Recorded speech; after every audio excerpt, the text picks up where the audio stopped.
Estudar a Bíblia, estudar a Bíblia, estudar a Bíblia na escola dominical. Estudar a Bíblia, estudar a Bíblia, estudar a Bíblia na escola dominical. Vem mais de Deus aprender, fortalece e faz crescer. É domingo de manhã na EBD. Os jovens aprendendo, adultos sim estão, também os pequeninos, as crianças. Que legal! Oh, que momento sem igual, cresce na fé e no saber. Vem com a família pra EBD. Vem com a família pra EBD. Vem pra EBD.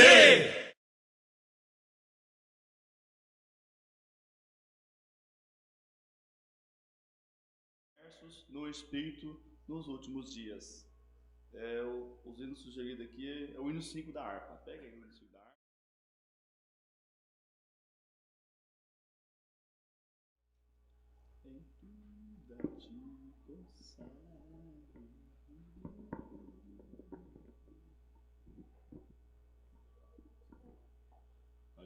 Show. Hino 5 da harpa cristã. Você tem o exemplar da harpa cristã aí. Vamos cantar a Deus. 5 da harpa. Ó desce fogo santo.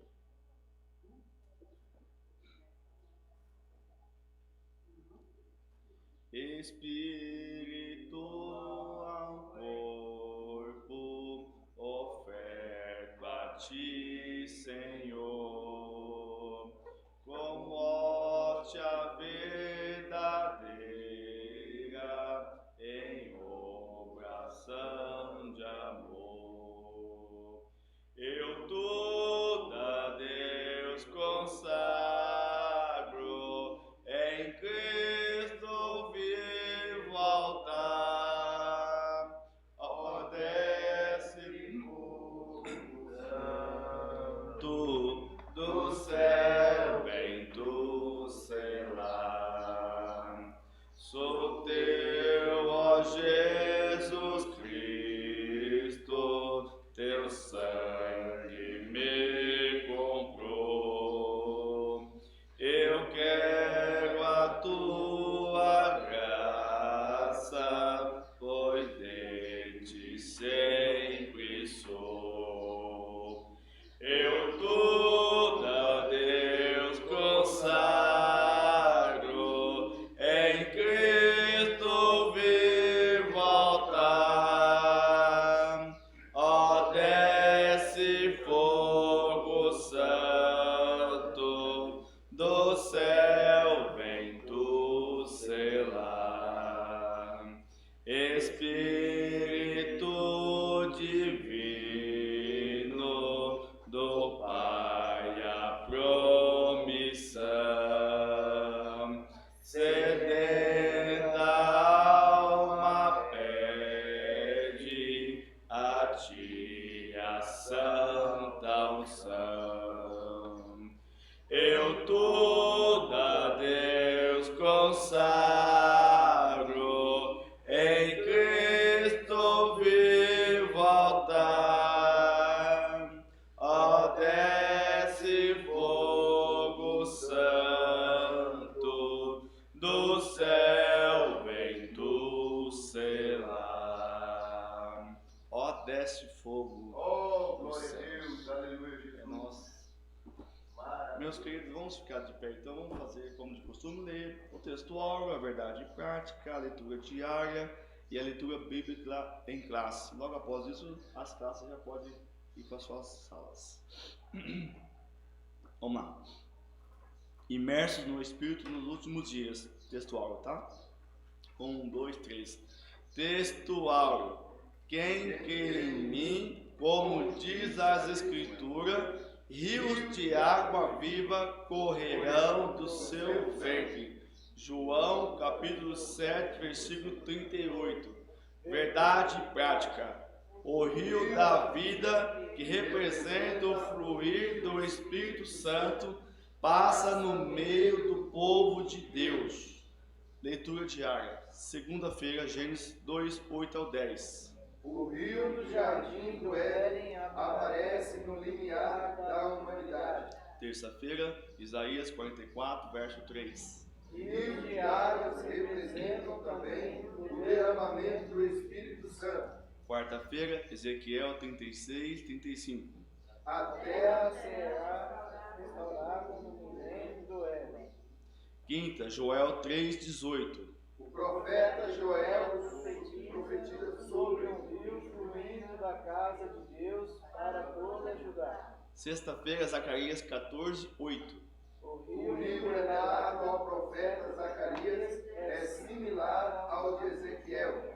Sábado, Apocalipse 22, verso 1 e 2. O rio puro da água da vida flui do trono de Deus no mundo vindouro. Leitura bíblica em classe, livro de Ezequiel, capítulo 47, versículo 1 ao 12. Eu vou ler o ímpar, a igreja leu o par. Amém? Depois disso, me fez voltar à entrada da casa, e eis que saíam umas águas debaixo do umbral da casa, para o oriente, porque a face da casa olhava para o oriente, e as águas vinham debaixo, desde a banda direita da casa, da banda do sul do altar. E ele me tirou pelo caminho da volta do norte, e fez dar uma volta pelo caminho do norte, até a porta desse caminho que olha para o oriente. E eis que corriam as águas desde a banda direita. Saiu aquele homem para o oriente, tendo na mão um cordel de medir, e mediu 1000 côvados, e me fez passar pelas águas, águas que me davam pelos tornozelos. E mediu mais 1000, e me fez passar pelas águas, águas que me davam pelos joelhos. Me fez passar pelas águas, águas que me davam pelos lombos.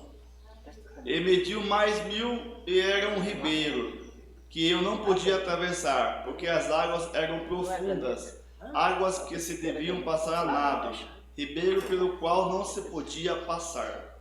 E me disse: Viste, filho do homem?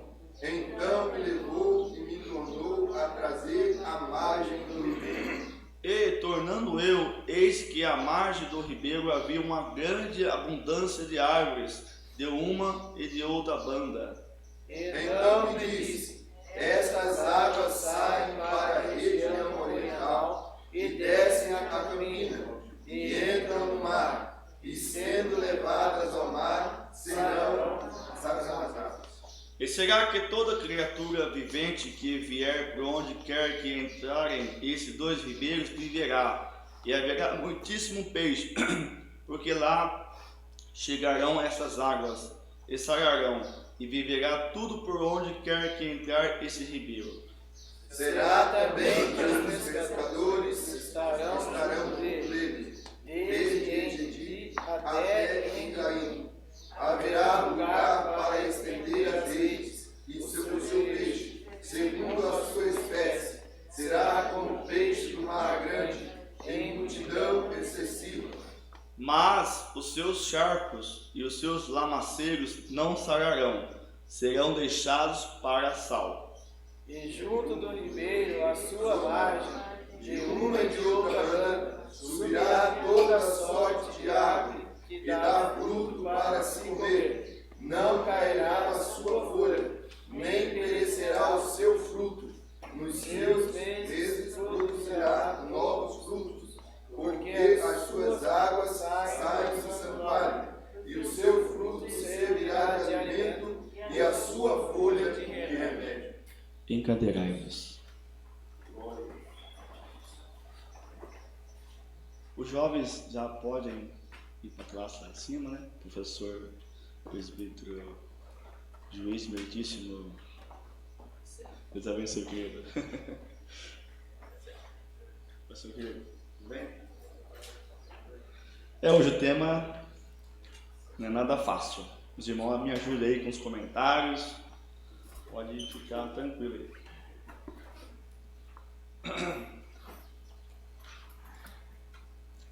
Então vamos lá. Introdução. Essa primeira parte do capítulo 47 é a continuação da aula do Kemuel do domingo passado, né? Sobre a visão do templo no milênio.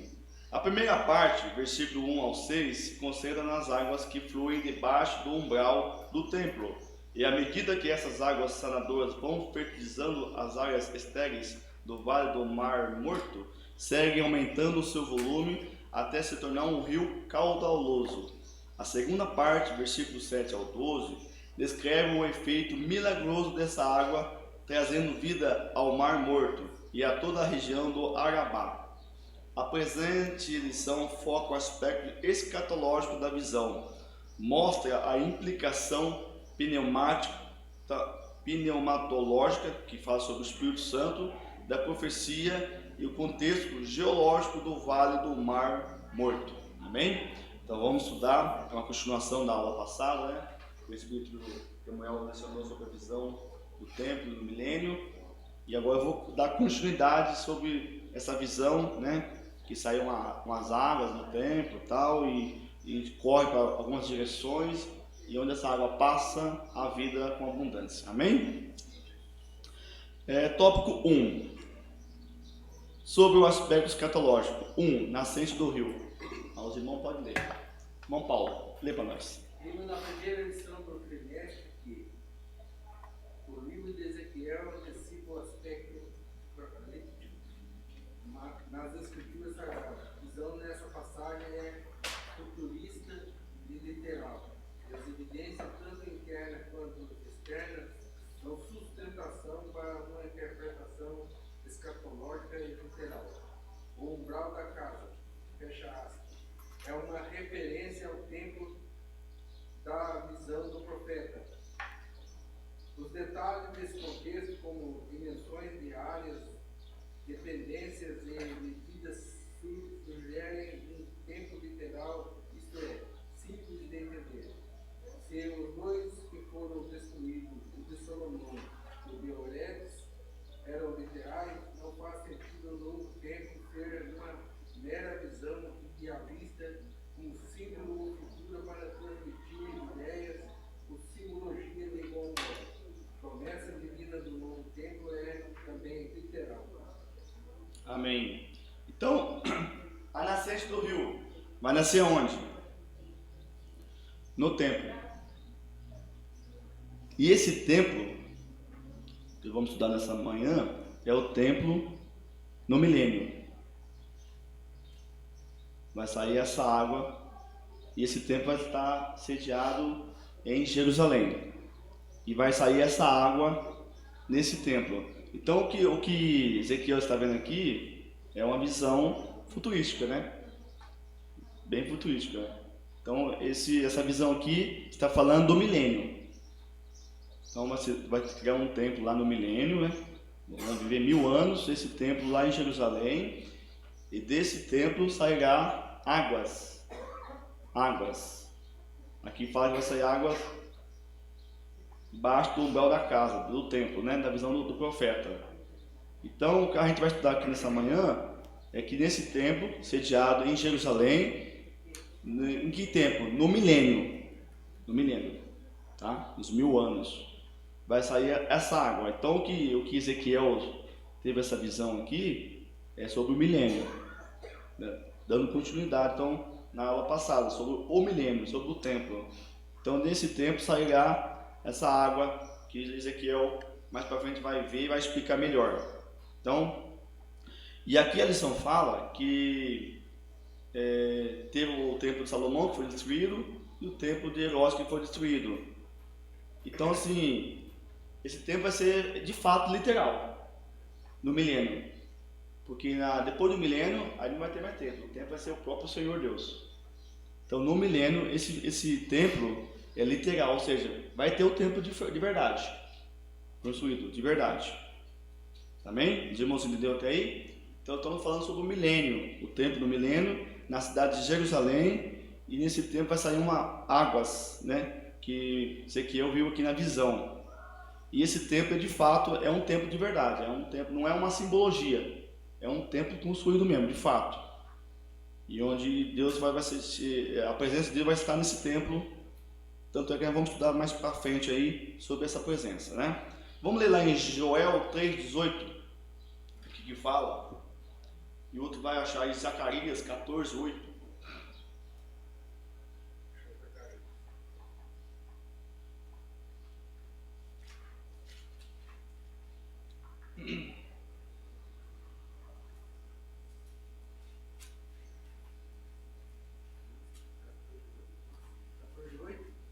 Isso. Joel 3,18.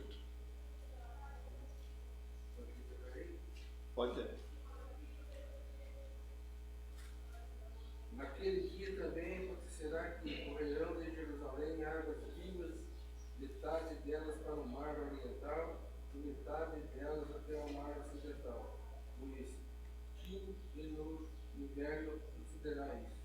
Isso. Então aí está falando que lá em Jerusalém vai correr essas águas vivas que sairá do templo. E aqui fala, né? Vai sair metade para o oriente, que é o lado leste, lado direito, onde fica o Mar Morto, e o lado ocidental, onde fica o lado, onde fica a América, né? Onde fica o Mar Mediterrâneo. Então vai correr esses dois rios aí. E onde passar ele, vai ter vida. Vai ter árvores, frutos, as folhas serão remédio. Ou seja, onde passar esse rio, o que tiver morto reviverá. Amém? E Joel 3,18 diz assim: e há de ser que naquele dia os montes destilarão mosto, e dos outeiros manará leite, e todos os rios de Judá estarão cheios de águas, e sairá uma fonte da casa do Senhor, e regará o vale de Sitim. Então essa fonte vai sair do templo de Deus, no milênio. E essa água vai rodar aí, onde passar. Ou seja, Jerusalém, Israel, no milênio, vai ser a terra mais produtiva, a terra mais rica que vai ter na face da terra. Vai ser um lugar assim extraordinário. O que plantar vai dar, os rios não vai secar nunca. Onde o rio está passando vai ter árvores, frutos, as folhas das árvores serão remédio. E aí vai ser uma terra produtiva, riquíssima, né? É o que diz aqui o pastor Severino de Pedro da Silva sobre escatologia dos últimos dias. Ele fala que Jerusalém vai ser top, vai ser a cidade top, na questão de agricultura, de planta, de terra, de rios, vai ser rico de rios.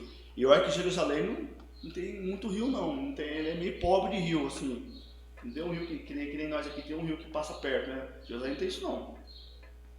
Tem uma fonte chamada Gion lá que eles pegam lá, mas rio assim, igual que passa bastante rio grande, caudeloso, não tem. Mas nesse tempo vai ter rios em Jerusalém, que é uma promessa de Deus. E Ezequiel viu isso em visão. Esses rios vão ser uma coisa extraordinária. O Mar Morto, que tem acho que 30% de sal, o normal do mar é ter 3% de sal. O Mar Morto tem 30% de sal. Você chega lá, vai nadar, você fica boiando, tanto sal que tem. E onde tem sal, não tem vida, né? Não tem peixe lá. E a Bíblia diz que esse rio vai para o oriente, para o lado do Mar Morto, vai reviver o Mar Morto. Esse sal vai sumir, os peixes vão surgir, o pessoal vai pescar à vontade. À vontade mesmo, com gosto mesmo. Então vai ser uma coisa extraordinária. Isso aí tudo no milênio, tá? No milênio isso vai acontecer. Amém? Os irmãos entenderam onde vai nascer o rio? Em que tempo que será isso? Onde vai ser? Que lugar? Em que tempo? Então, estamos sanando essa dúvida, né? 2. O guia celestial. Presbítero Kemuel, lê para nós. Um personagem que aparece desde o início da visão do novo tempo, um homem cuja aparência era como a aparência do cobre, tendo um cordel de linho na mão e uma cana de medir, continua como Cicerone nesse passeio. Esse anjo fez Ezequiel sair pelo portão do norte e dessa forma contornar o templo no sentido horário, em direção ao oriente. Isso porque a porta oriental estava fechada. Esta porta estará fechada, não se abrirá, ninguém entrará por ela, porque o Senhor, Deus de Israel, entrou por ela, por isso estará fechada. No período dos 2 tempos, essa porta nunca esteve trancada, e isso revela o caráter escatológico da visão. Isso. Então aqui fala do verso 2, do verso 3, parte A, que a gente leu, né? Esse homem, cuja aparência é como a aparência de um pobre. Então esse homem, a gente sabe que é um anjo. Um anjo. Quem tinha na mão? Um cordel de linho, um barbante, uma linha, alguma coisa que mede, e uma cana, né? Um pedaço de pau, uma cana de fato, que mede também. E era um anjo, né? E aqui fala que ele continua como Cicerone. Cicerone é um guia profissional, né? No dicionário é um guia. Então esse anjo guiou Ezequiel, né? Meio que por fora do templo, ao redor do templo, porque a porta oriental estava fechada nessa visão, no milênio. Aí eu fiquei me perguntando, por que essa porta está fechada? Que mistério é esse? Por que essa porta oriental no milênio do templo está fechada? Aí eu consultei alguns livros escatológicos, perguntei para alguns irmãos, alguns pastores, e a verdade é que é o seguinte, ela está fechada porque Deus entrou nela, e quando Deus entra nela, fechou. Qual o sentido disso? Deus entrou na casa, no templo, a sua presença entrou e nunca mais vai sair. Glória a Deus. Tá? Pode falar. Tá. Essa porta, ela foi fechada desde quando os muçulmanos criaram uma mesquita lá no Monte Sião, que é o Monte Moriá, que eles dizem que é onde a presença de Deus se manifestou. E essa mesquita está lá, então a porta que dava acesso ao jardim das Oliveiras, Monte das Oliveiras, que dava acesso aos momentos de oração de Jesus com os seus discípulos, foi fechada. Essa porta está fechada. E só quando for realmente reestabelecido o governo de Cristo, depois, no seu período milenário, é que vai ser arrancado essa mesquita, no caso, essa liturgia de invocação a Maomé, né, no caso dos adeptos do Islã, e daí dessa sorte, então, a presença de Deus não haverá mais porta, não haverá mais divisão, nem barreira, porque é como ele falou assim, haverá um tempo que não se adorará a Deus nem aqui e nem ali. Sim. Então ele estava falando sobre exatamente esse momento em que se cumpriria. A presença de Deus passou e depois que Jesus passou naquele portão, foi fechado, bloqueando assim o acesso. É tanto que existe essa divisão hoje. Sim.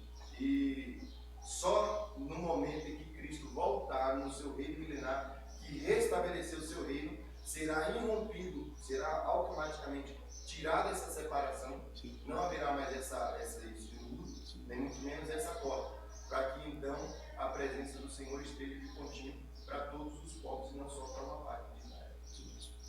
Essa porta oriental aí é também chamada de porta dourada, todos os nomes aí, né? Inclusive hoje ela está fechada, né? Como você falou, né? Ela está fechada. Tem uma Separação de muçulmano com os cristãos lá e tal. E, então é esse o sentido, né? De estar fechado porque a presença de Deus vai estar sempre ali com os irmãos, com as pessoas ali. Amém? Os irmãos entenderam? Então essa visão é sobre o milênio. Esse anjo estava com esse cordel de linho na mão e uma cana de medir, né? E guiou Ezequiel nessa visão sobre o templo aí. 3. Os novos frutos. Clóvis, lê para nós. A linguagem dessa passagem é escatológica. Ele tem paralelo com o livro de Apocalipse, 22, 1 e 2. A visão de Ezequiel em relação a toda sorte de árvore que bateu para se comer. Nos seus meses produzirá fruto novo. Se refere ao milênio e ao apóstolo João ao mundo de novo, à eternidade. Mas ambos os textos são literais. No novo céu e na nova terra não existe mais o milênio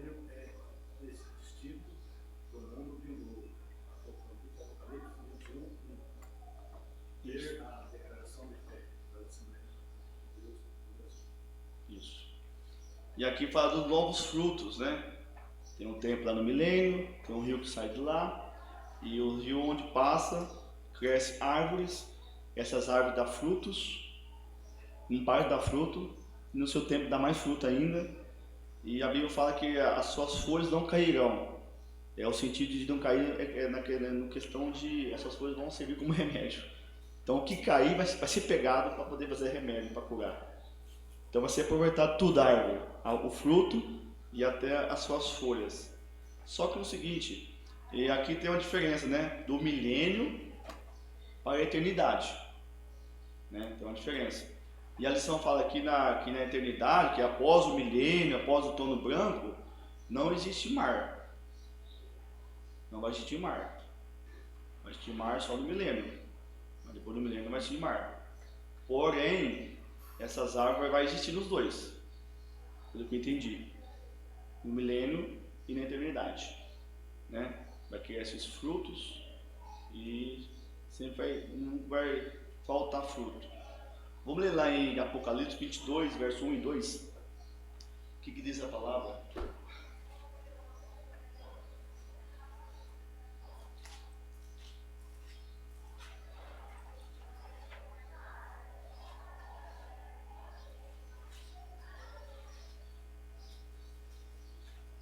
Apocalipse 22, 1 e 2.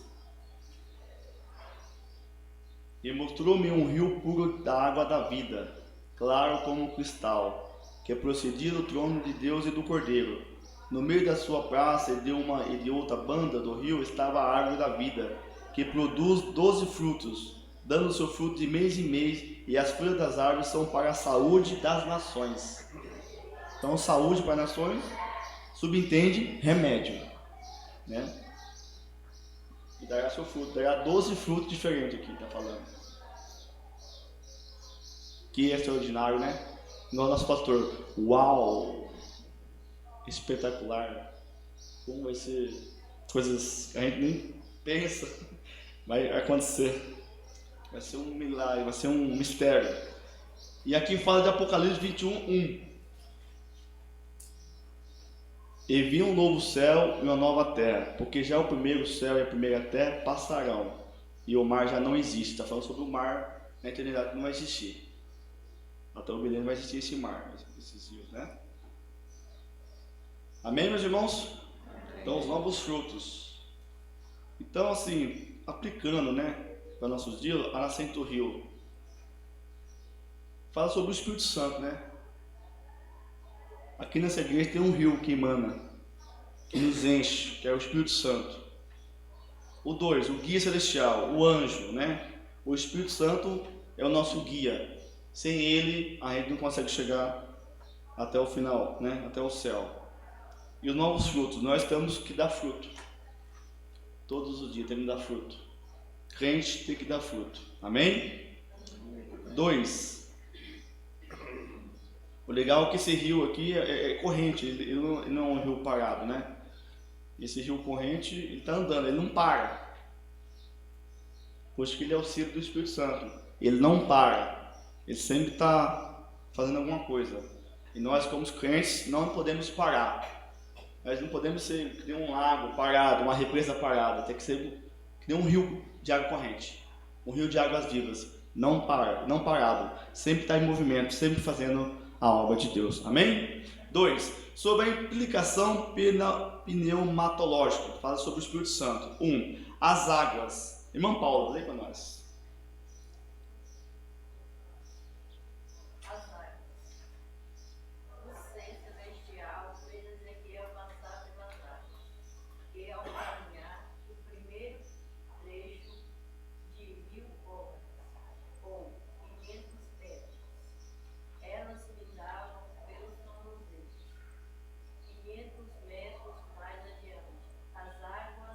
Chegam aos joelhos, depois de mais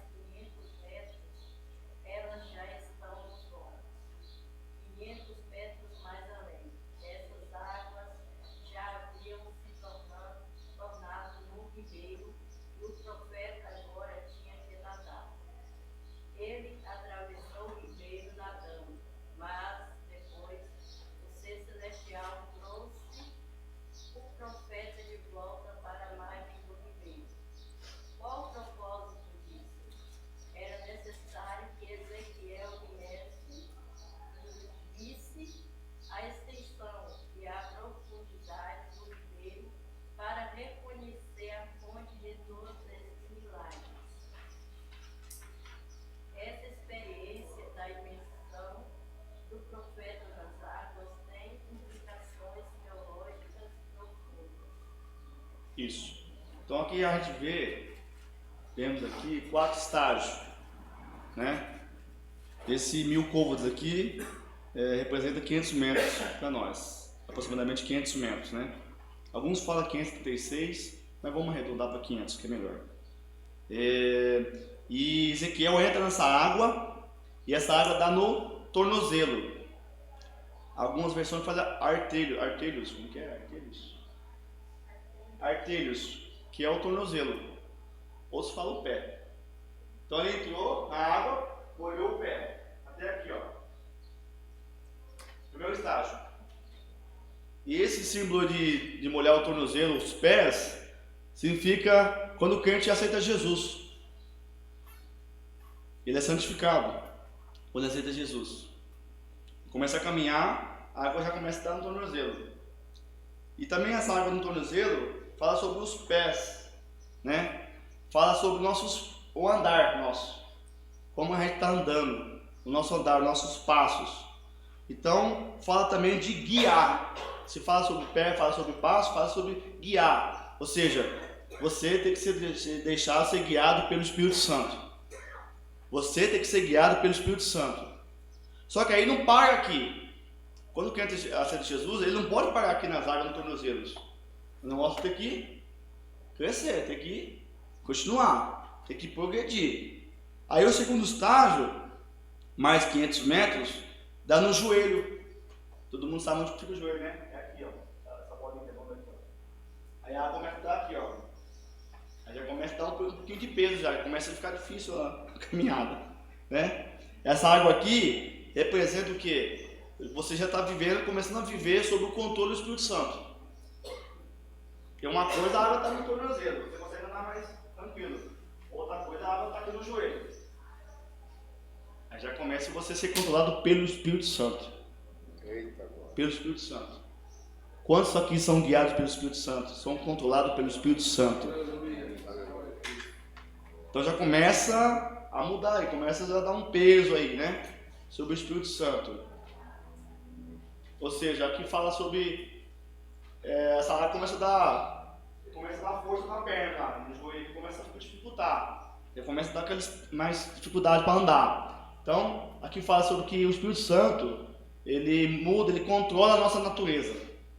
Ele começa a nos guiar, começa a nos controlar, né? E fala também sobre oração, né? A água no joelho fala sobre oração também. Ter uma vida de oração. Amém? Aí o terceiro estágio dá no lombo. No lombo é aqui, ó. Mais ou menos por aqui, ó. Lombo. Aí já começa mais. É pesado o nosso aí, né? No joelho é uma coisa, agora no lombo já é aqui, ó. Né? Aí o lombo vai falar sobre o que? O lombo já é uma vida progressiva. Porque uma vida de crente não pode ser estática, parada. Tem que ser progressiva. Não pode achar que a gente veio para o culto aqui, ouviu a palavra, não aconteceu nada, isso está bom. Isso não é vida de crente. A gente tem que sempre estar em progressivo, nunca estático. Sempre pedindo algo novo para Deus, né? Então as águas nos lombos já o Deus te controlando já. Toda a sua vida. É você se deixar ser controlado pela vontade de Deus. Ou seja, é você estar no centro da vontade de Deus. Lembra da casa do oleiro? Ele colocava o barro no centro para poder fazer o vaso. E é isso que Deus nos quer de nós, que a gente fique no centro da vontade de Deus. E é lá que ele como fala, quando você pega o diamante, vai descascando ele, vai lapidando você. É lá, é no centro da vontade de Deus. Se você sair do centro da onde faz lá o barro, não dá para fazer. Que aí vai jogar barro para todo lado, vai espatifar o barro. E Deus não quer isso, que aconteça de nós isso. Deus quer que a gente fique no centro da vontade dele. Aí ele vai te lapidar do jeito que ele quer, da maneira que ele quer. Não da sua maneira, mas da maneira que ele quer. Amém? Amém.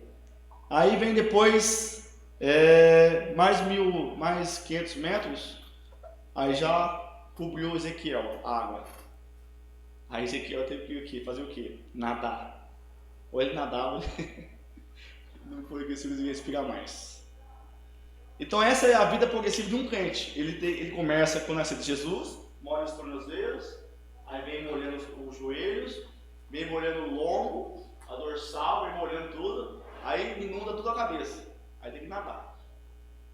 Ou seja, nós temos que mergulhar no Espírito Santo, no rio chamado Espírito Santo. Agora o problema não é chegar onde chegou Ezequiel, né? Foi do pé, do joelho, foi inundando aqui o lombo, a dorsal, aí inundou tudo. Depois o anjo pegou ele e tirou ele fora, só para ele ver lá como que é o negócio. O problema não é entrar nesse rio e aos poucos ir afundando. O problema nosso, meus queridos irmãos, é permanecer mergulhado nesse rio. Ou seja, o problema nosso é permanecer no Espírito Santo, viver inteiramente no Espírito Santo. Entrar até que é meio fácil, o problema é permanecer mergulhado no Espírito Santo. Amém? E aqui fala, qual é o propósito disso? Era necessário que Ezequiel vivesse a extensão e a profundidade do ribeiro. Ou seja, nós temos que entender, é necessário nós entendermos a extensão e a profundidade do Espírito Santo sobre nossas vidas. O que ele pode fazer através de você. Nós temos que buscar o batismo com o Espírito Santo. Temos que buscar os dons espirituais.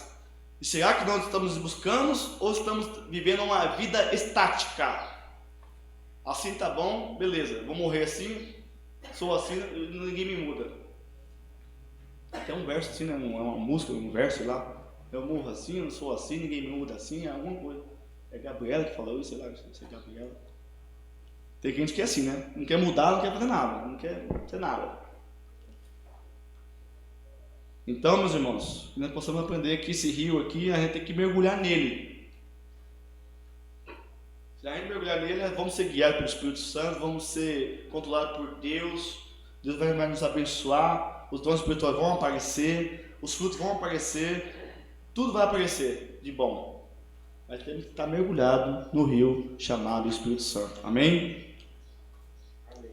Vamos ler lá em João 7, 37 e 39.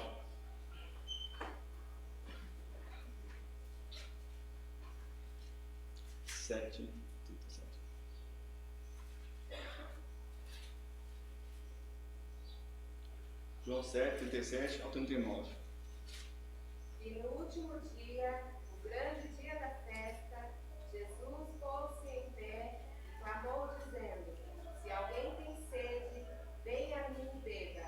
Quem crê em mim, como diz as Escrituras, rios de água viva correrão do seu ventre. E isto disse ele do Espírito que havia de receber os que nele crescem, porque o Espírito Santo ainda não fora dado, por ainda Jesus não ter sido glorificado. Então, quem crê em Cristo, rios de águas vivas correrão do seu ventre. Está falando aqui sobre o Espírito Santo. Quem tem o Espírito Santo, onde toca é abençoado, o que faz é abençoado, onde pisa é abençoado, tudo é abençoado. Assim como essas árvores que dão fruto, as suas folhas servem como remédio, assim é um cristão cheio do Espírito Santo, mergulhado nesse rio. Amém? 2. O Espírito Santo. Irmão, Wanda.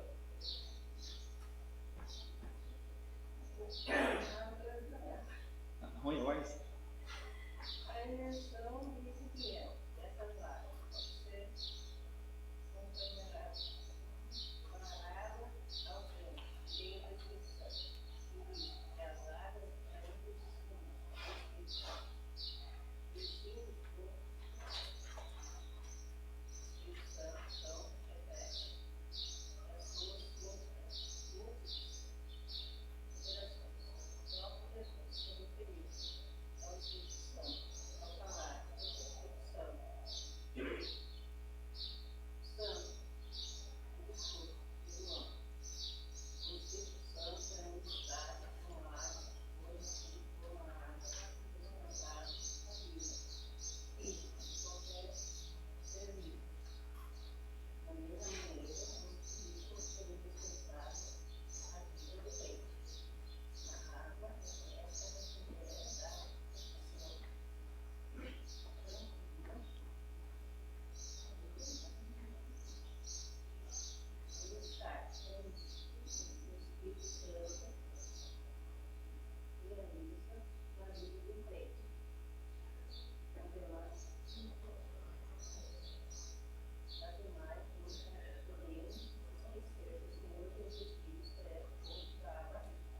Isso.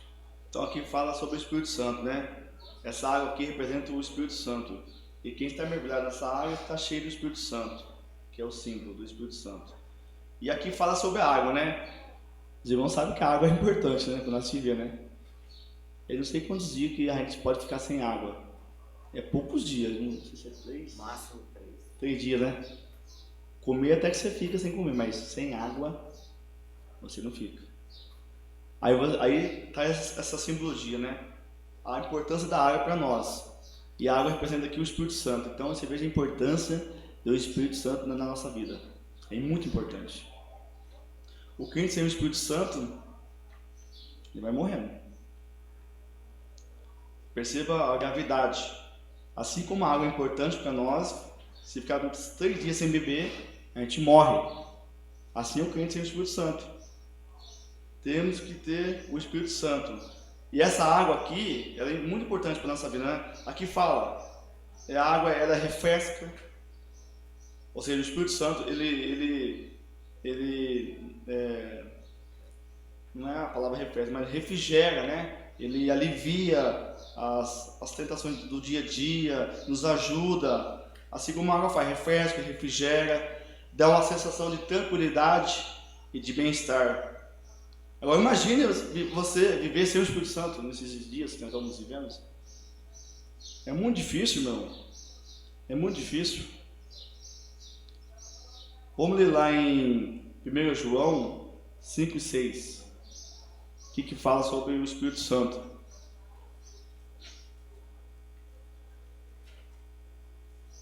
Agora vamos ler Isaías 44, 3. 1 João 5, 6. Diz assim: este é aquele que veio por água e sangue, isto é, Jesus Cristo. Não só por água, mas por água e por sangue. E o Espírito é o que testifica, porque o Espírito é a verdade. Que fala sobre o Espírito Santo. E a lição também fala que a gente não pode esquecer, a gente sabe que o Espírito Santo representa a água, mas a gente não pode esquecer que o Senhor Jesus Cristo é a fonte de água viva. É dele que emana a fonte de água viva. Vamos ler lá em Isaías 44, 3. O que diz a palavra de Deus? Porque derramarei água sobre o sedento e rios sobre a terra seca. Derramarei o meu espírito sobre a tua posteridade e a minha bênção sobre os teus descendentes. Isso, aqui está falando sobre o Espírito Santo, né? Derramar o Espírito Santo sobre toda a posteridade. Então a água, ela refrigera, refresca, tem aqui mais uma parte, a água purifica, ou seja, você toma banho todo dia, né? Para quê? Para limpar o corpo. A água é para isso, né? Não toma banho não é demais. Todo mundo toma banho aqui todo dia. Esse dia eu fiquei sabendo pelo irmão Gessé que os não tá filmando não, né? Tá? Que os franceses não tomam banho todo dia, os franceses. Eles tomam banho com uma vez por semana, não é lá, coisa assim. O resto é só perfume. Taca ali perfume.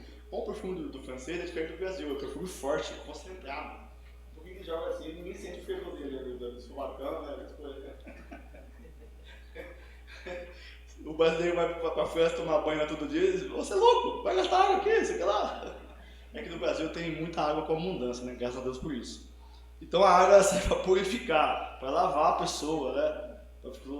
Ela sacia a sede, lava a pessoa, né? Torna frutífero o que está estéril, ou seja, se a água for do mar morto, essa água que emana do templo vai reviver tudo lá, porque ela dá vida. Então o Espírito Santo é isso também, ele dá vida. E Deus quer derramar o Espírito Santo sobre todos. Não é só para o Cristiano, Miguel, pastor Mar, não, sobre todos, tá? Pois devemos buscar o Espírito Santo, sem ele não conseguimos viver. É ele que nos guia para o céu, é ele que aponta o caminho para o céu, é ele que aponta a Jesus Cristo de Nazaré. Amém? É Jesus, é o Espírito Santo. 3. Imersos nas águas e no Espírito. Irmã Janaína. O Espírito Santo é a terceira pessoa da Trindade, ou seja, é uma pessoa. Como ele pode ser uma pessoa e os crentes serem cheios dele?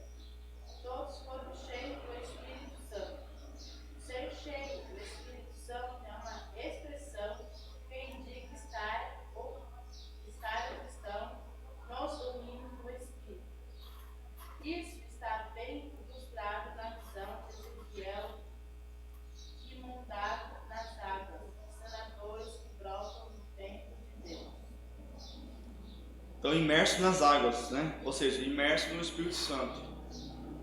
E aqui fala que o Espírito Santo é a terceira pessoa da Trindade, de fato, né? E ele é uma pessoa, né? É o Pai, o Filho e o Espírito Santo. Aí que fala, como que pode uma pessoa e os crentes serem cheios dele, né? Aqui fala sobre o domínio do Espírito Santo, né? Sobre o Espírito Santo te dominar. À medida que Ezequiel foi entrando na água, ele começou no tornozelo, aí foi indo, foi erguendo essa água. Quando pensar que não, ele foi totalmente dominado pelo Espírito Santo. Ou seja, é uma caminhada progressiva do crente. O crente tem que se deixar ser dominado pelo Espírito Santo. Igual eu falei para vocês, o problema é permanecer nas águas, afundado nas águas, mergulhar nas águas. Ou seja, o problema é permanecer dominado pelo Espírito Santo.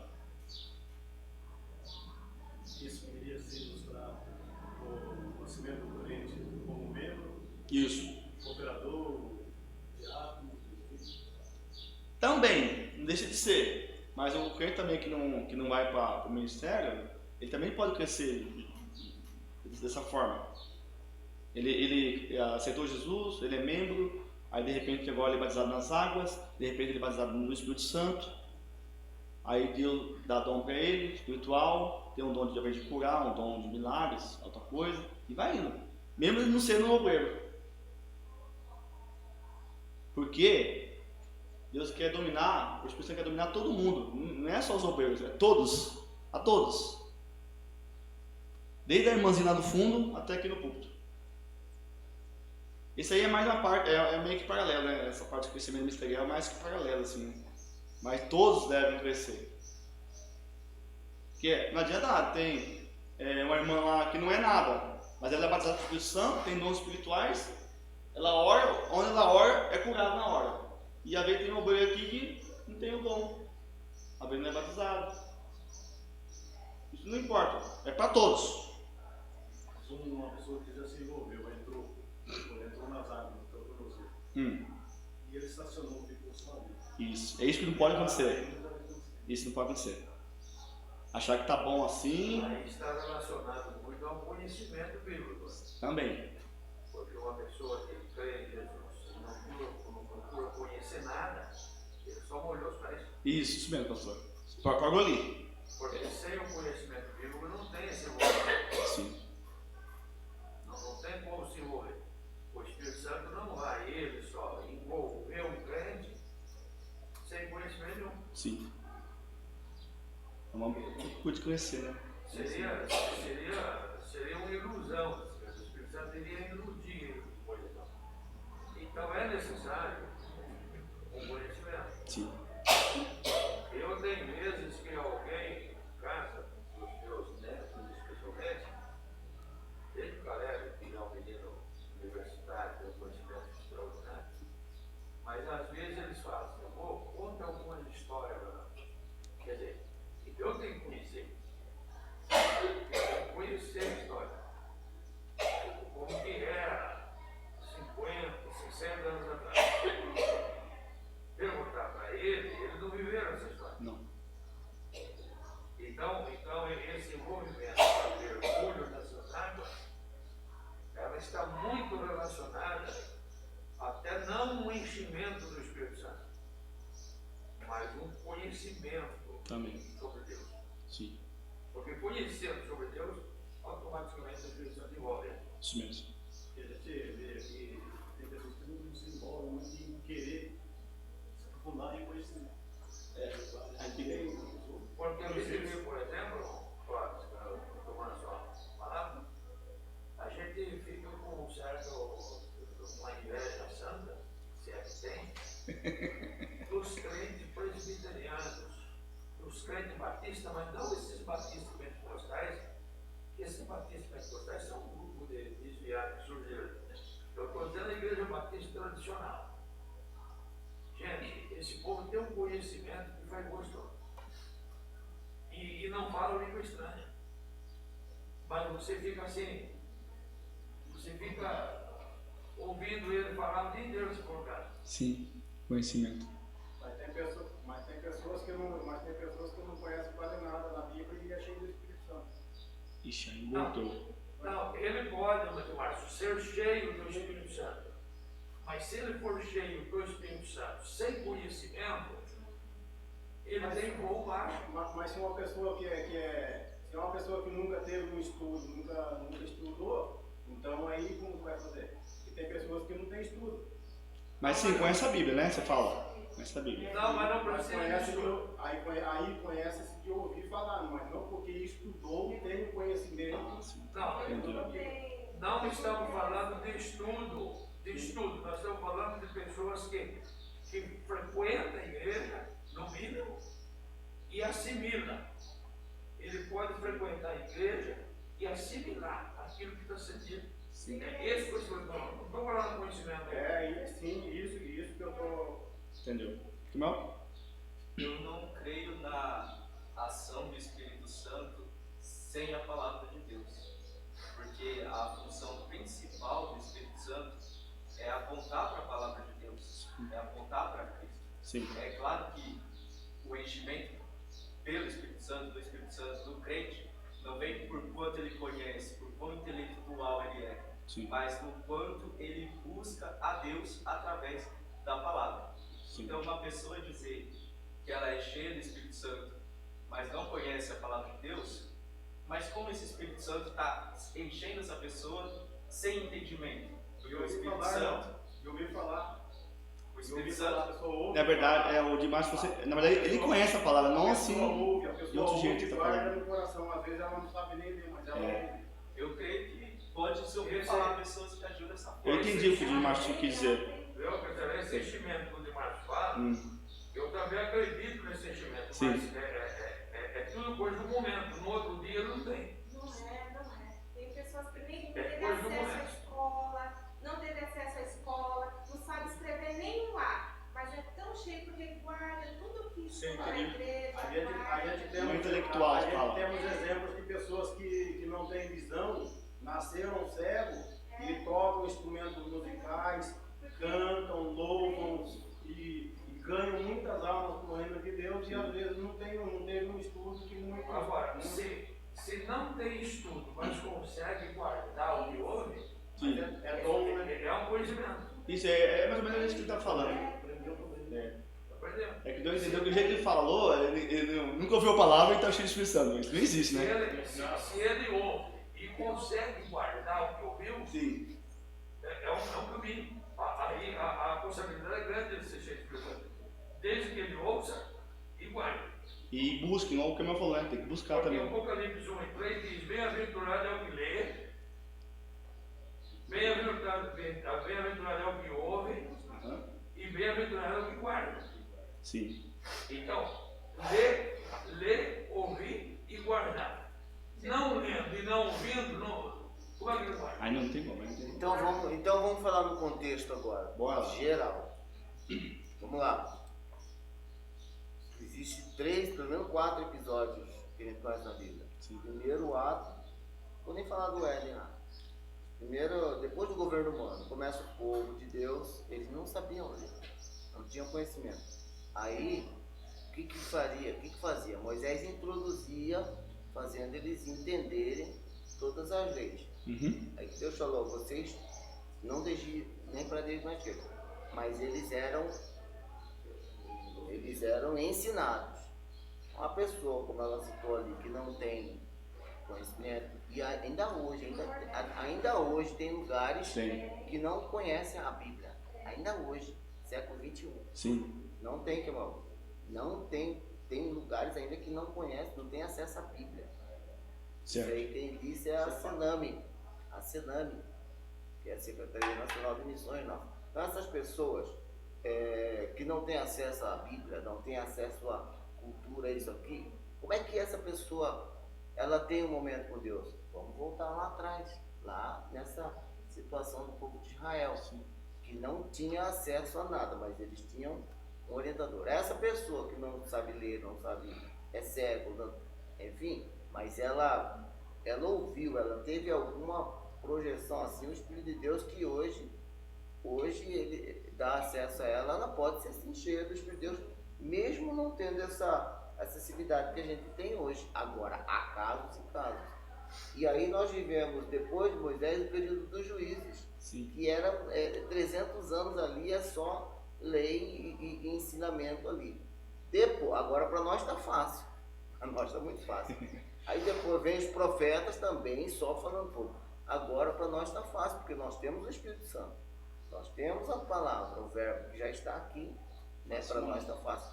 Mas se nós levarmos a povos, tem povos indígenas, tem índios dentro da Amazônia que não conhecem nada. O mundo dele é o atabaque e aquilo ali. Então por isso que tem missionários que fazem isso. E eu estou falando de índios, mas tem no mundo pessoas que não têm acesso a isso. Aí como é que essa pessoa vai ser salva? Só se ela ler a Bíblia? É a ação do Espírito Santo. Por isso que eu estou falando, há casos e casos. Nós, com essa estrutura toda que nós temos, não temos... não, eu não vou ler a Bíblia porque o Espírito de Deus está dentro de mim e eu vou ser cheio dele. Aí é ler do engano.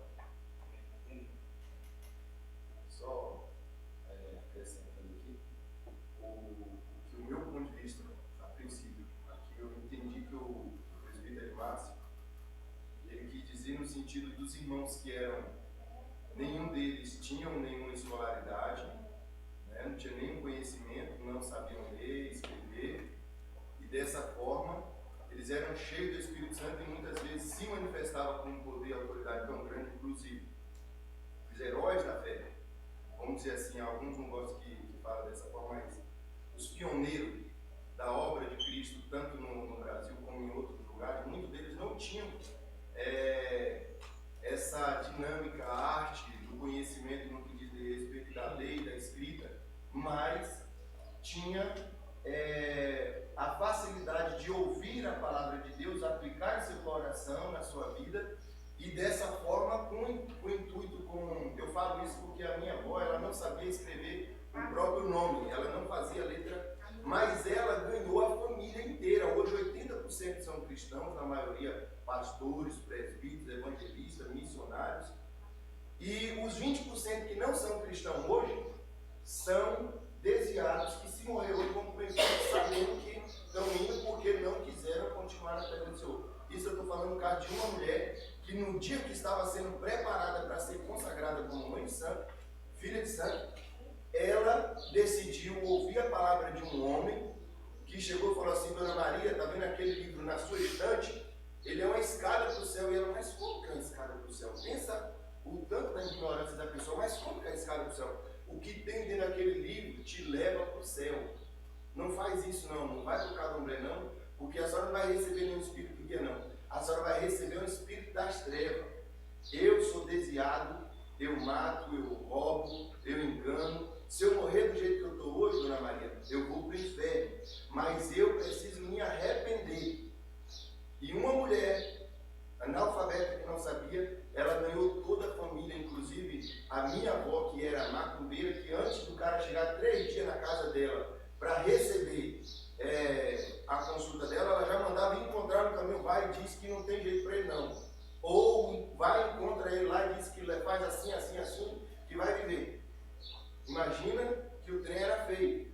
Mas essa mulher, que não tinha conhecimento nenhum, a partir do momento que ela decidiu aceitar Cristo, falando assim, hoje eu não vou lá, e ela estava dentro do rio, lavando as suas coisas, lavando as roupas, os pratos, veio de repente, o meu avô falou assim: ó, Maria disse que não vai vir hoje não, para consagração, pois eu vou mandar a mãe dela buscar ela lá.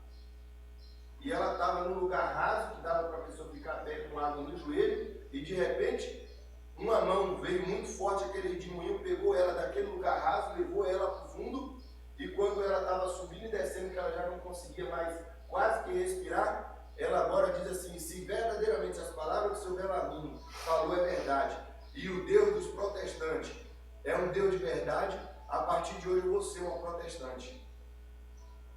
Uma mão veio, arrancou ela de lá de dentro daquele redemoinho e pôs ela lá no seco, fora da água.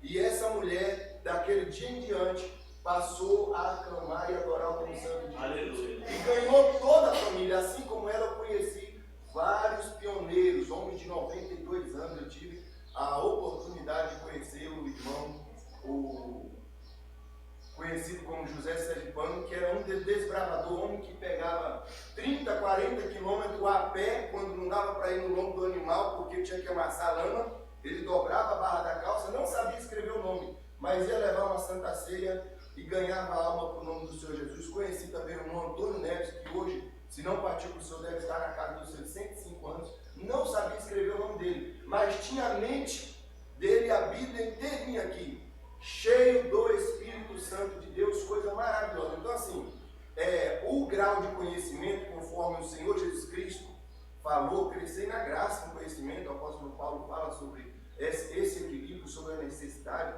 O Senhor Jesus advertiu, ó, ficar em Jerusalém até que do alto seja revestido de poder. Quando eu estava convosco, eu vos instruí. E ele fala lá, se vós ouvides as minhas palavras, seguides os meus mandamentos, então conhecereis a verdade vos libertará. Mas ficar em Jerusalém, capítulo 20 de João, versículo 22, vai dizer assim: e soprou o Senhor Jesus sobre o discípulo e disse, recebei o Espírito Santo. Mas a advertência dele foi, ficar em Jerusalém até que do alto sejais revestidos de poder, ou seja, vocês já receberam o conhecimento da minha parte. Agora fica esperando o momento em que o Espírito Santo, quando eu for para o Pai descer, esse vai inundar vocês, aí ele vai trazer um equilíbrio. Vocês vão ter tanto poder na palavra, quanto o poder do Espírito para poder vencer o mal. Então ele estava dizendo sobre isso. Timóteo conhecia a palavra e tinha poder e autoridade para conquistar as pessoas, mas faltava alguma coisa. E o apóstolo Paulo diz assim, vocês já foram batizados com o Espírito Santo, mas o que é isso? Espera aí, toma aqui uma porção aqui, ó. Receba o Espírito Santo. E dessa forma a igreja vai se equilibrando quando ela tem exatamente esses dois componentes, a graça e o conhecimento, ou seja, a presença do Espírito Santo. Concernente o que o irmão Clóvis falou sobre o obreiro, essa é a evidência máxima, porque cada vez que o obreiro ele mergulha em buscar a presença de Deus e automaticamente ele adquire o conhecimento mediante a palavra, automaticamente isso acontece. O Miguel está ali, ele está meditando na palavra, ele está buscando o que vai acontecer, ele vai crescendo. E isso abre as portas para que no ministério ele vá crescendo gradativamente, no equilíbrio da graça e do conhecimento. Quando se há uma ação contrária a isso, existe uma estagnação de obreiros que antes eram avivados, mas que estagnaram ali, ou seja, já não anda mais nas águas profundas, só fica magiando, como outros que preferem estar mergulhados em todo o tempo, cheio do Espírito Santo, de maneira que não tem nada que possa o impedir, porque ele já está disposto. E o mais importante disso tudo é que, nas águas profundas, está dizendo que não é você que controla a sua vida, é que você já está em águas profundas que você precisa nadar. E nós sabemos que, quando você nada nas águas correntes, é a correnteza que te arrasta para a direção aonde ela é mais forte. Então isso está exemplificando a presença do Espírito Santo, dominando não só o crente, mas a igreja, os obreiros e tudo no seu sentido geral. Cristiano, posso só falar uma coisa sobre isso? Quando eu estava falando sobre pessoas que às vezes não têm o conhecimento da Bíblia e tudo, mas é cheio do Espírito Santo, quando ora, faz um milagre acontecer, acontece cura, mas é por conta da busca da pessoa com o Espírito Santo. Porque às vezes não adianta você ler a Bíblia se você procura não aplicá-la na sua vida. Não adianta nada, porque você vai ler ela como se fosse um livro comum. Uma pessoa que não tem capacidade para ler uma Bíblia, que não tem como chegar nisso, ela vai escutando a palavra de Deus, só que ela vai buscando na casa dela ter uma experiência a mais com o Senhor. E é por isso que ela é cheia do Espírito Santo, porque ela não só fica na mesmice, ela busca a presença do Espírito Santo e ela busca cumprir tudo que ele vem falando para a pessoa no dia a dia, porque no dia a dia tem que haver santificação. Não adianta só buscar conhecimento e não buscar santificação para si. Perfeito. Cada dia buscando mais, não pode estagnar. Amém? Foi bom, o debate foi bom. A perguntinha do blog virou um tema da Amazonas. Vamos lá. Ponto 3. Sobre o contexto geológico do Vale do Mar Morto. Vamos lá? A abundância de árvores.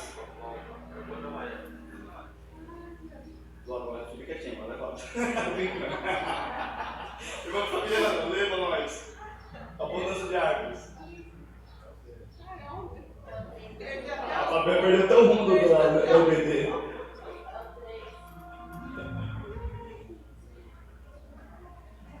Abundância de árvores. Terceiro tópico.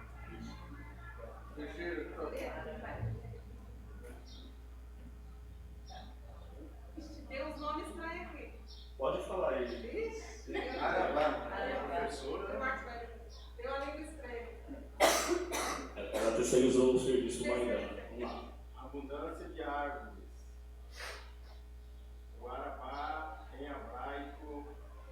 hebraico é Rabá, literalmente árvore, mas aparece também no Antigo Testamento como planície, Deuteronômio 1:1, ou deserto, Isaías 35:1. É o nome de um vale, Josué 18:18, que se estende desde a Galileia, no norte de Israel, e vai até o Golfo de Acaba, no sul do país, na margem do Mar Vermelho, Deuteronômio 1:1, diante de Suf. Nessa região se localiza o Mar Morto, Josué 3:16, Mar Salgado. Parte da região era território da antiga Pentápolis, que incluía as cidades de Sodoma e Gomorra, cuja destruição trouxe esterilidade na região, de modo que ali não nasce planta alguma, nem mesmo capim. Deuteronômio 29:23. No entanto, a palavra profética contempla o surgimento de abundância de árvores, como resultado das bênçãos das águas vivificadoras. Esse quadro profético é do milênio. Isso aqui está falando então desse rio aí que vai sair do templo em Jerusalém no milênio. Essa água vai sair para o oriente, para a direita, para a leste, ok? Em direção ao Mar Morto. E onde esse rio passar, vai nascer essas árvores. Dos dois lados do rio, dos dois lados. E essas árvores vão dar frutos, tá? Não vai parar de dar fruto essas árvores. E as folhas serão como remédios. Essa árvore vai ser aproveitada em tudo. Então, assim, nós crentes tem que ser igual essa árvore, tem que dar fruto. Vamos ler lá em Colossenses 1:10, o que diz a palavra do Senhor Jesus Cristo? Colossenses 1:10. Quem achar, pode ler. Para que possais andar dignamente diante do Senhor, agradando-lhe em tudo, frutificando em toda boa obra e crescendo no conhecimento de Deus. Isso. Então vai ter que crescer frutificando. Frutificando. Não ficar parado, estagnado, mas frutificando em todo o tempo. Tá? Então, lá no Jardim do Éden, saía 4 rios. Norte, sul, leste, oeste. Nesse tempo aqui no novo milênio, em Jerusalém, vai sair 2 rios. 2 rios. Um em direção ao Mar Morto e um em direção ao Mar Mediterrâneo. Ou seja, vai passar pelos desertos. Pelos desertos. E o deserto, você sabe que não tem vida, né? Muita vida, né? O deserto é deserto. Mas onde esse rio passar, vai criar árvores. E não só árvores, como peixes também. Há um projeto muito louco lá em Jerusalém, que eu vou explicar daqui a pouco para vocês. Que eles estão querendo fazer. Eles estão meio que querendo antecipar essa profecia. Eu acho que vai conseguir fazer, não. Tá? E esse projeto está escrito aqui nesse livro aqui, Escatologia do Severino. Muito legal.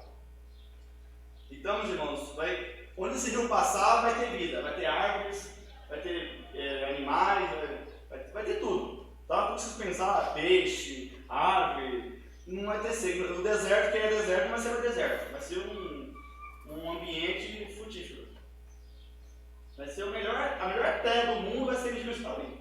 Mas já tem alguns indicativos, só para despertar, Sim. você já a curiosidade do povo é que em volta de uma rota, no caso desse lago de sal,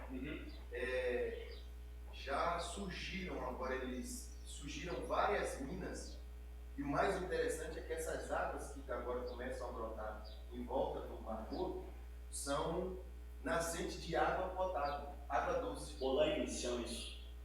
Bolaiense. Exatamente. Ninguém explica, né? Ninguém Ninguém explica isso aí, porque a água é salgada. É tão salgado que você chegar lá nadar, você vai molhar. E tá saindo esses bolanhos, esses água do nada, lá até água doce. E já é a profecia começando a cumprir. Vamos lá, 2. O Mar Morto, que tem a ver com esse tema. Vamos lá, irmã Marissa, lê para nós. O Mar Morto. Essas águas, sendo levadas ao mar, sararão as águas. Esse mar é o Mar Morto, ou Mar de Sal, Mar Salgado. Mar das Campinas, ou Mar da Arabá. Localiza-se na depressão mais profunda do planeta, 396 metros abaixo do nível do mar, que é alimentado pelas águas do Jordão e de uns poucos córregos menores. Visto que o lago não possui escoamento natural, suas águas são eliminadas por meio de evaporação. Essas águas possuem uma salinidade incomum que vem desses riachos, fluindo através de solos salitrosos alimentados por fontes sulfurosas. Não há vida nessas águas, que contêm mais de 30% de sais minerais, ao passo que a média dos oceanos é de 3%.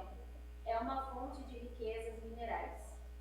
Então essa água que vai sair do templo, no milênio de Jerusalém, em direção ao Oriente, que é o Mar Morto, vai chegar onde passava as árvores, vai ter vida, vai ter tudo. Aí vai chegar no Mar Morto. É maneiro que o Mar Morto aí tem 30% de sal, por isso não tem vida lá. Por isso que o cara chega lá, boia. Né? E quem alimenta o Mar Morto é o Rio Jordão. Só que o Rio Jordão, o pessoal lá usa muita água do Rio Jordão para poder criar lá as coisas lá. O que aconteceu? O Mar Morto está descendo. Assim, isso tem uma pergunta. Quando eu abro na cabeça sempre, que eu abro uma.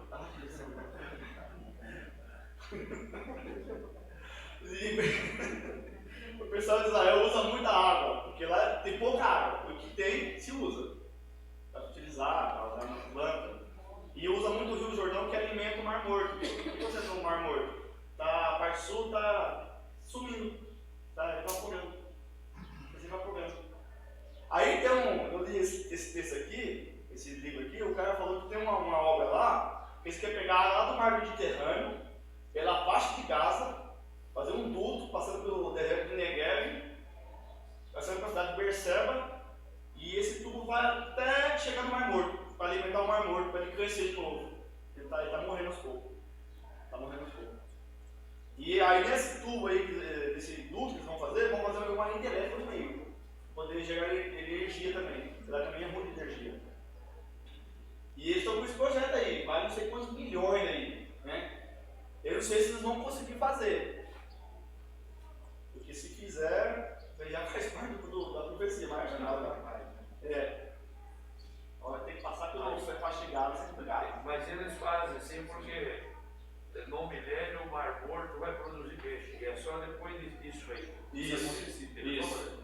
Pode ser que vai acontecer entre agora até a tribulação, então. 82 quilômetros, né? Isso. Uma vez de 320 metros de profundidade. Isso. Na verdade, já está em execução, né? Isso. Uma obra que Isso já se fala há mais de 10 anos. Você fala, né? Vai começar. É porque o livro aqui é velho, né? Deixa eu ver aqui. É bem antiguinho, E aí vai fazer os dutos lá, né? Aí quando chegar nas montanhas, que é perto do Mar Morto, que o Mar Morto ele a parte do nível do mar fica 400 metros. Então aí vai fazer um tubo assim, tipo uma cachoeira para cair no Mar Morto. É bem mirabuloso o projeto. E caro, né? Caro. Só que tem um problema, vai passar pela faixa de Gaza. A faixa de Gaza é Palestina. Eles são brigados com Israel. Não sei como vai fazer isso. Mas a ideia chama-se o culto da paz exatamente por causa disso, que é como se fosse aliança. Porque eles vão falar a Palestina, junto com com Israel. É um projeto. O projeto para beneficiar todos, na verdade, né? Todos são beneficiados, então por isso está dizendo que vai trazer vida, restauração. Sim. Aí está falando sobre reconciliação, falando sobre paz, um monte de coisa, né? Então, o Mar Morto é salgado. Essa água vai chegar no Mar Morto, essa água que desce do templo vai dar vida. Esse rio vai criar vida. Aqui fala assim, ó. O primeiro em direção ao Mar Morto, o Mar Oriental. O segundo em direção ao Mar Mediterrâneo. O primeiro canal que vai para o Mar Morto será destinado a sarar suas águas amargas. Onde não tem vida, é salgado, não tem mal, não tem nada. Então vai sarar. O segundo rio, ele vai caminhar em direção ao Mar Mediterrâneo. Então onde ele passar vai fertilizar as regiões desérticas. Onde é deserto vai ser terra queimando leite, mel, vinho, uvas e tudo. Vai ser uma coisa extraordinária. Vai ser a terra mais abençoada. Vai ser a terra de Israel. Mas vai dar fruto à vontade mesmo, a rolê. Da forma que ele está hoje, ele traz riqueza. Ele tem riqueza de minerais, essa questão, né? Depois ainda vai estudar mais para frente que algumas partes vai ficar ainda como charco para poder ter esses minerais que é necessário para dar tempero, para essas coisas lá e tal. Amém? Vamos lá. Vida no Mar Morto. 3. Clóvis. Leia, senão você vai fazer outra pergunta aí. Tô brincando, Clóvis. A chegada das águas vivificadoras revide o Mar Morto, e o resultado é a grande multiplicidade de peixe, como no Mar Mediterrâneo, o Mar Grande. Versículo 10. Isso faz lembrar da criação no princípio. Gênesis 1, versículo 20 e 21. Os pescadores em Gede até em Eglaim, versículo 10. Lançarão sua rede para apanhar os peixes. Um cenário nunca visto até então na história. Em Gede é um pequeno oásis localizado no deserto da Judéia, próximo ao Mar Morto.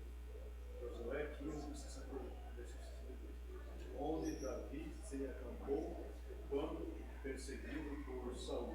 1 Samuel 23, 29 e 24, versículo 20. Eglaim é uma localidade desconhecida.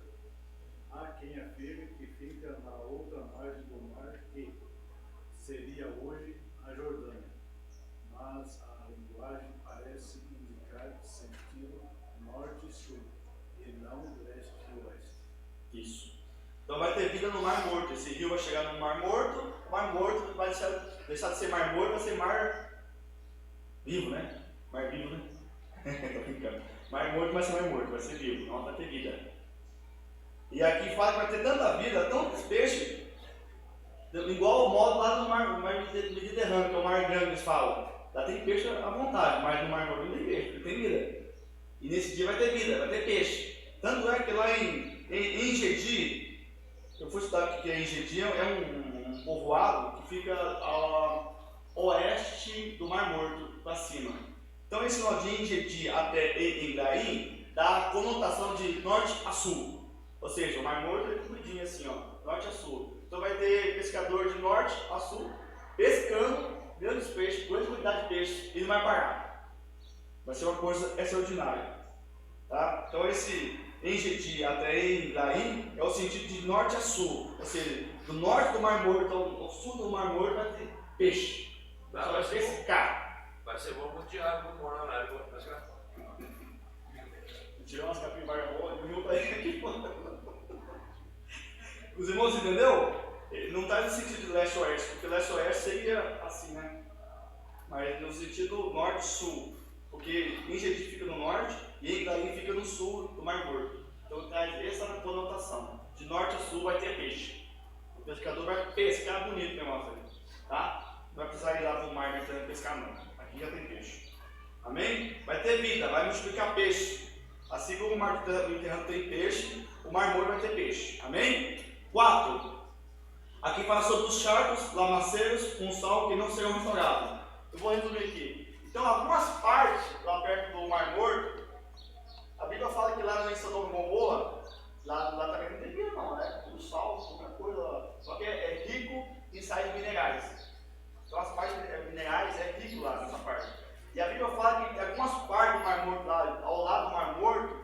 Não, serão charcos ainda, lamaceiro vai ficar lá. Não vai ser restaurado, não vai ter. Por quê? É necessário. Pessoal, fazer tudo, árvores, tudo rio, peixe, não vai ter sal para quem pegar o salzinho para comer, tá, o peixinho, tá, a carne assada, não vai ter sal. Tem que ter sal. Sem sal você não come nada. Mas isso aí não é a igreja que vai comer esse peixe. Não. Você está falando para nós comer? Não é isso não. A ideia aqui é que algumas partes vai ser restaurada, mas aqui é preciso ter um pouco de mineral. É sal, tem umas palavras científicas aqui, sais minerais, salinidades, salitrosos, sulfurosos, essas coisas. Nesse tempo nós vamos estar sentados na mesa das bodas do Cordeiro. Sim. Quem quiser comer o peixe lá, Só para acrescentar aqui, eu não sei se foi Alexandre o Grande que falou que ele queria ter toda a riqueza que está no fundo do Mar Morto.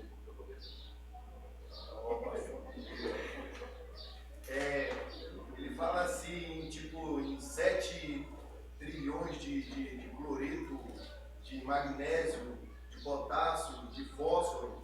São riquezas que ele fala que poderia comprar uma nação inteira.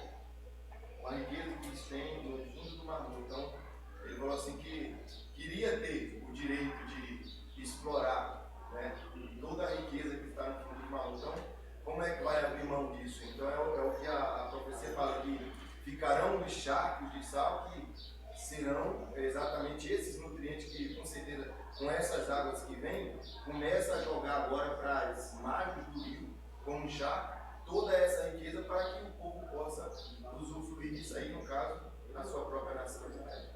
O fundo desse Mar Morto está se movendo morto? Oi? Não. Do lado. Do lado,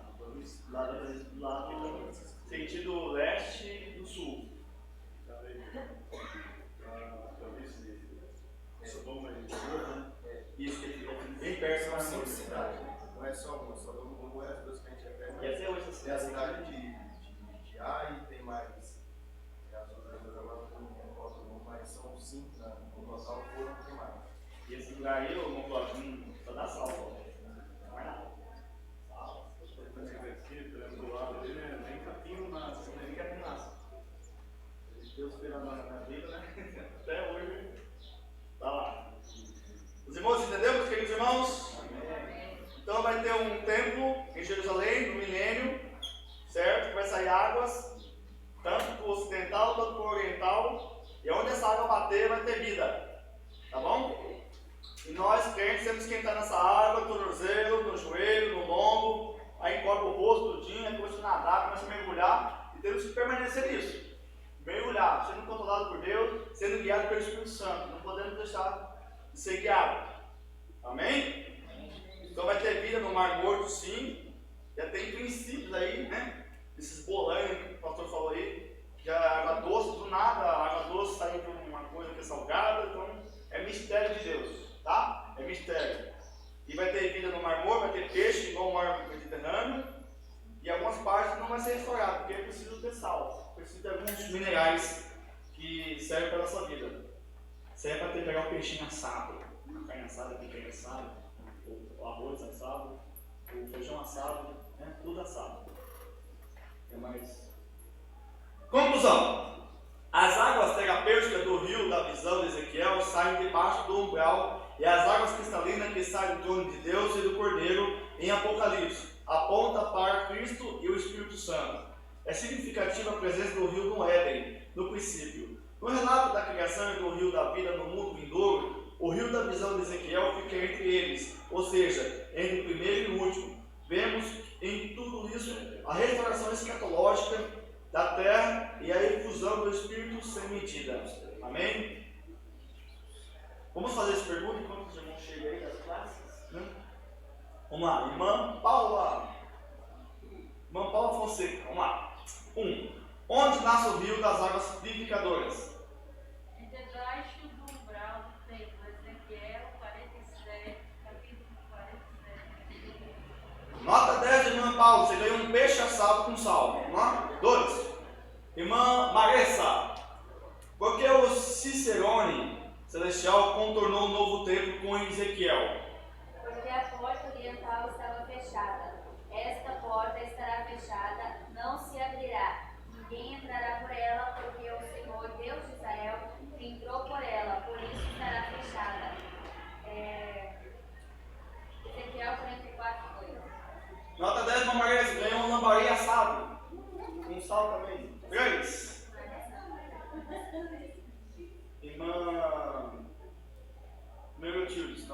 não. Irmã Nadir, 3. Olha lá. O que significa imerso nas águas ou cheio do Espírito Santo? Ser cheio do Espírito Santo é uma expressão que significa estar no cristão no domínio do Espírito Santo. Atos 4:8, Efésios 5:5. Amém. Nota 10, irmã Nadir, ganhou um tucunaré assado. Um sal também. 4. O Espírito Paulo Moraes.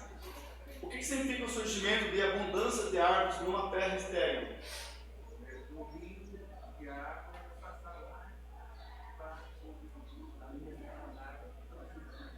Amém. Nota 10. O irmão ganhou um tilápia assada com sal também, tá? 5. O que acontecerá com as águas do Mar Morto com a chegada das águas vivificadoras? Diácono Miguel? Viverá o Mar Morto e o resultado é a grande multiplicidade de peixes como no mar Mediterrâneo. Amém. Nota 10, irmão Miguel ganhou pintado assado com sal também. Nós já vamos comer hoje lá. Não, tá mais segredo esse não.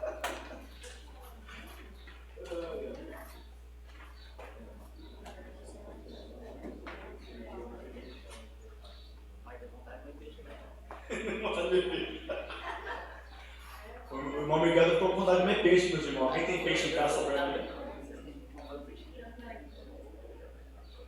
Alguém vai deixar churrasco, mas um peixe assado, então, né? É.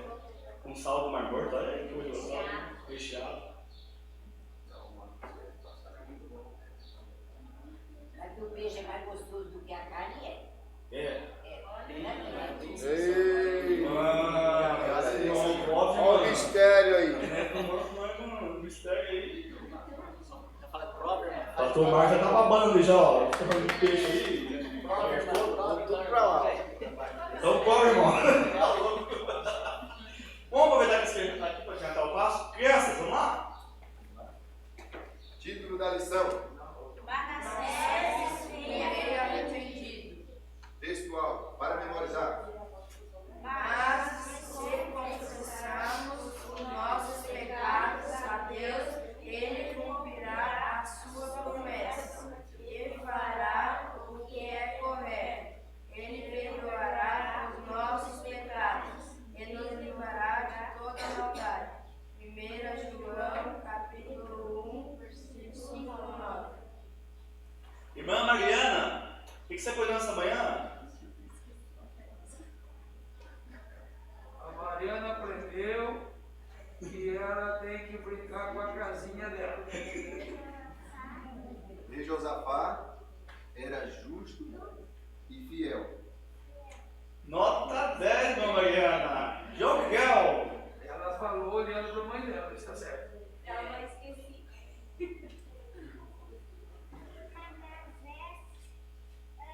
Significa aquele que faz esquecer.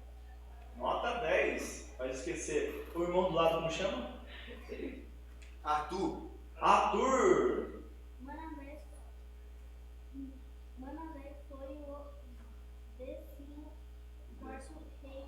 rei de Judá e seu reinado durou 55 anos. Nos primeiros 10 anos, ele teria sido com seu pai. Nota 10. Irmão Mateus, vamos lá? Jesus perdoa os pecados. Nota 10. Irmão Davi. Que quando a gente se arrepende de verdade, Deus abençoa a nossa vida e nos livra do mal. Nota 10. Anthony. Manassai, o pai de Manassai, ele era. Não consegui. Tá falando inglês. O pai dele, ele era um homem muito fiel a Deus.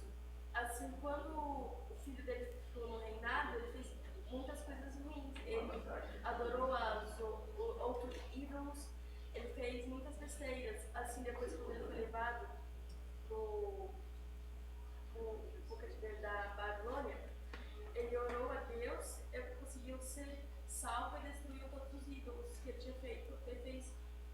um agradecimento a Deus.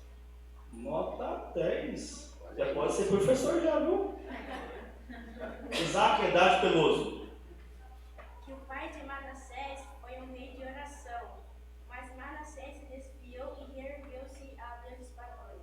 Você copiou a mensagem do outro, né? Amém. Nota 10. Tá bom, tá valendo. Tá valendo. E os jovens? Será que tá pegando fogo lá em cima, Deus do céu? Os jovens? Ah, tá oração? Vamos colocar mais alguma pergunta? Tem não, né? Deixa eu falar sobre Sim,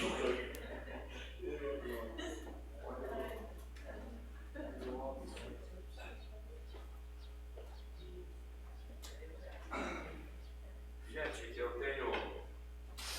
eu tenho falado sobre as nossas 9 revistas, mas quem pagou as revistas só foi o irmão Miguel, o irmão Paulo e o irmão David. Só esses 3. E eu venho falando por vários domingos. E as lições estão chegando semana que vem.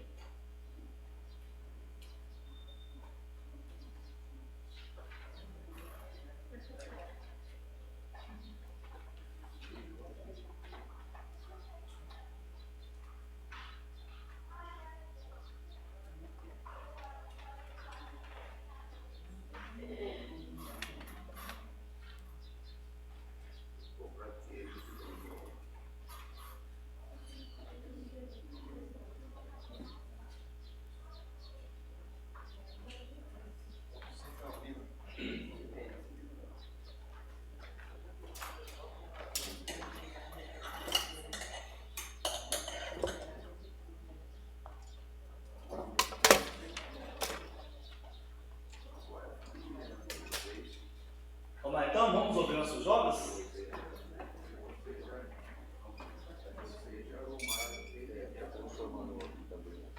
Pai Senhor. Senhor. Título da lição: A liderança de Paulo. Texto principal. Disse-lhe, porém, o Senhor: vai, porque este é para mim um vaso escolhido para levar o meu nome diante dos gentios. Atos capítulo 9, versículo 15.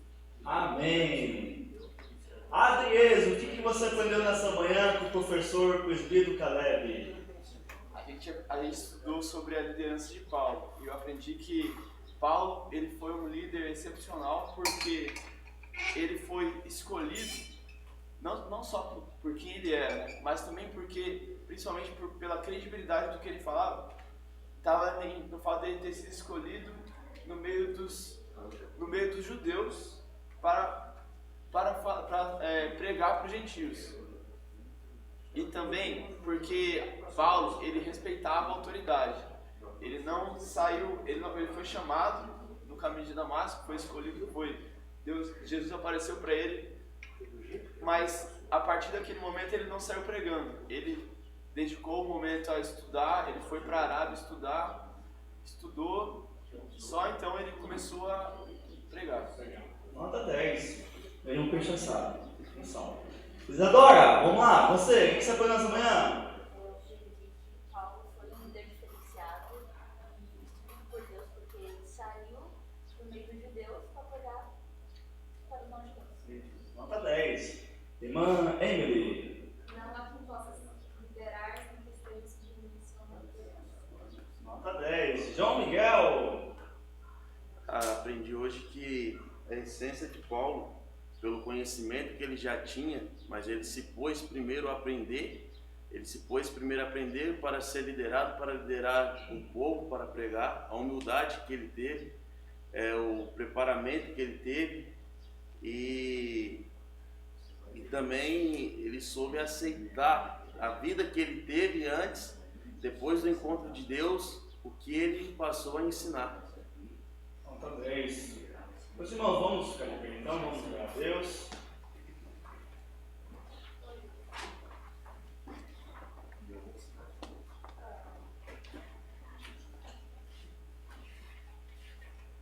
Pastor Marcos, ora por nós.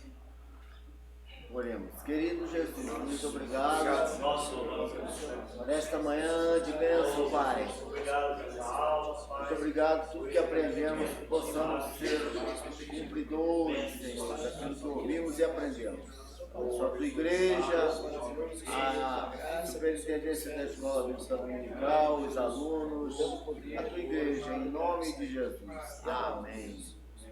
Pastor, o amor de Deus, a graça de nosso Senhor Jesus Cristo, revelada nos laços do Calvário, seja com a eleita do Senhor, não só hoje, mas por toda a eternidade.